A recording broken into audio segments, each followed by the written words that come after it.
वाईवरून येताना मी ह्या शॉपमधून एक हंडी घेतली होती.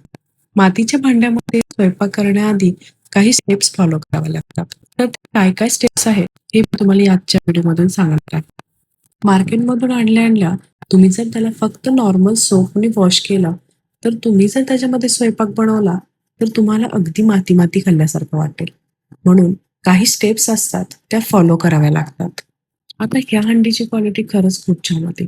कारण त्या काकांनी मला ही हंडी वरून खालीपर्यंत फेकून दाखवली होती.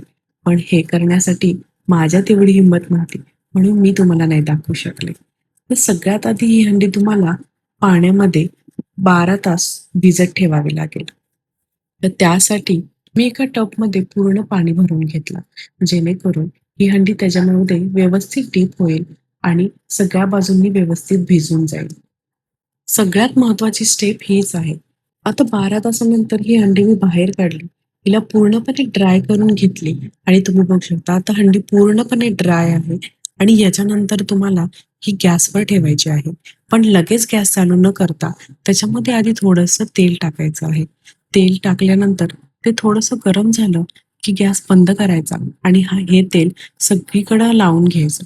जेणेकरून या हंडीमध्ये हे तेल पूर्णपणे मुरून जाईल.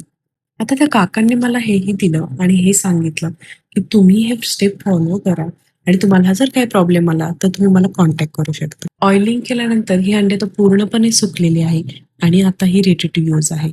आता तुम्ही बघू शकता मी याच्यामध्ये नॉनव्हेजही बनवलं आणि मातीच्या भांड्यामध्ये बनवल्यामुळे त्याला खरंच खूप छान टेस्टी आली. आणि हा, या अंडीसाठी तुम्ही पक्कडचा यूज नाही करायचा आणि जेव्हा ही अंडी खूप गरम असेल तेव्हा त्याच्यामध्ये थंड पाणी नाही ओतायचं.